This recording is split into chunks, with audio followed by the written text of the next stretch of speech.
Howdy again everyone. Now I've been on a secret quest for the past few months to test as many 85mm lenses as possible, and also to plug any gaps in my reviews of Sony lenses, which leads us nicely on to Exhibit A. The Sony FE 85mm f1.4 GM, a full-frame portrait lens for their E-mount mirrorless cameras. It costs an eye-watering $1,800 or about £1,700 here in the UK, so it had better be pretty spectacular.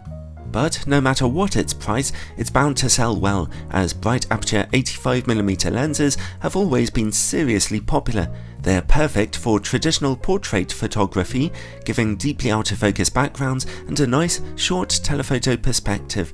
An aperture as bright as f1.4 also lets in plenty of light for shooting in darker situations. It's just a seriously versatile lens, as are all similar 85mm lenses, so its position on the marketplace is surrounded by competition. Well, first off, let's take a look at this particular lens's build quality. I really like its design actually. It's big but not monstrous, and it balances very well and looks really cool on a larger Sony camera. Its body is mostly made of plastic, but it certainly feels very solid and tightly assembled. It weighs just over 800 grams, so it's definitely a bit on the weighty side. The lens is advertised as being quite well weather sealed, and it does indeed have a slight weather sealing gasket on the rear mount. There are a lot of control points on the lens too, which is always handy. It saves you from having to fiddle around changing things in the camera's options menu. First comes the aperture ring, which can be set to click nice and confidently every third of a stop, or it can also be set to turn smoothly, which, as you can see here, yields some lovely smooth aperture changes when video making. We also get a manual focus switch and a focus hold button on the side of the lens. Then comes a rubberized manual focus ring, which turns satisfyingly smoothly. As you can see here, the lens exhibits some moderate focus breathing, zooming in a little as you focus more closely, but I've definitely seen worse than this before. Now let's see about the autofocus motor. Even on the fastest setting, it works a little slowly, but then again I am testing it on an older camera body here. You might get slightly faster results with a newer Sony camera, although not that much faster. Remember, the focus motor is having to move around quite large glass elements here. The focus motor also makes a quiet but audible whirring sound as it works, even in manual focus mode. The lens comes with a nice carry case and a very good quality hood, which is flocked on the inside and has a rubber trim on the outside edge. It has a 77mm filter thread size, and it does not have image stabilization. Overall, apart from the somewhat slow autofocus motor, we're looking at pretty wonderful build quality here, which really makes a difference. The lens is very enjoyable to handle and use out in the real world. More importantly though is the lens's image quality, so let's start by testing it on a full frame camera, my 42MP Sony A7R II. In the middle of the image at f1.4, right away we see excellent sharpness and contrast, no problems here. And if we look over in the corners, well, anyone watching this video who already owns the lens and had to remortgage their home to pay for it will be delighted to know that image quality in the corners is absolutely excellent too. Very sharp right into those edges with great contrast and no colour fringing. Stop down to f2 and sharpness and contrast edges from being excellent to being completely perfect. Nice. Those corners are a little brighter at f2 as well, unsurprisingly. Image quality across the entire frame stays this sharp down to f11, and even f16 still looks good, despite the effects of diffraction taking a bit of a toll. Well, overall, on a full frame camera, it's 10 out of 10, even on a high resolution one here. What about if you're shooting on an APS-C camera though? Well, let's mount the lens onto my little 24MP Sony A5100. This time, at f1.4, we still see a lot of resolution in the middle of the image, but contrast is slightly lower. I can see just a tiny bit of ghosting here around contrasting edges, and just a tiny hint of purple fringing too. The image corners look about the same, very good, but still with slightly lower contrast.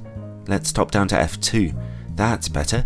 The lens's contrast shoots straight up, and we're left with absolutely perfect image quality now in the corners and back in the middle of the image too. This time, if you stop down as far as f11, then diffraction begins to kick in and soften the image a little, and f16 really loses its shine. But when it comes to diffraction, there's no avoiding the laws of physics that God has instituted, and overall, on an APS-C camera, we again see great image quality. At f1.4, the lens is very good but not perfect in its contrast, but stop down to f2 to witness perfection. Alright, let's move along and look at distortion and vignetting now on a full frame camera. This is normally taken care of by in-camera corrections, but you can turn those off to see the lens's true performance. The lens projects just a touch of pincushion distortion here, although some portrait photographers quite like that, as it makes your subject look a little thinner. At f1.4, we see pretty clear vignetting or darkness in the corners. Stop down to f2 or f2.8 to see it clear up quite nicely. So for a portrait lens, that is a completely average performance. Now let's see about close-up image quality. The lens can focus down to 80 cm, just a tiny bit closer than usual for an 85mm optic. Close-up image quality is rather soft at f1.4.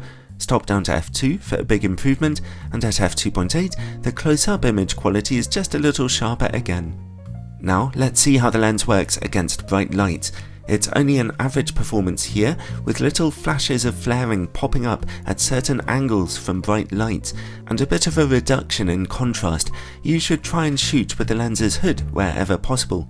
And now on to bokeh, an important question for a lens that will be used primarily for getting pictures with autofocus backgrounds. The lens does a reasonably good job here. Its autofocus backgrounds look quite smooth, although it's not flawless. Bokeh balls have a strong cat's eye shape around the image peripheries at f1.4, and complex backgrounds can start to look a little busy too, so it's not a completely clean bill of health. And finally, related to bokeh is longitudinal chromatic aberration. It's a little strong on this lens. At f1.4, we see some clear colour fringing to bokeh highlights before and after the plane of focus. It's still there at f2, although at f2.8 it's beginning to go away, and at f4 it's finally gone.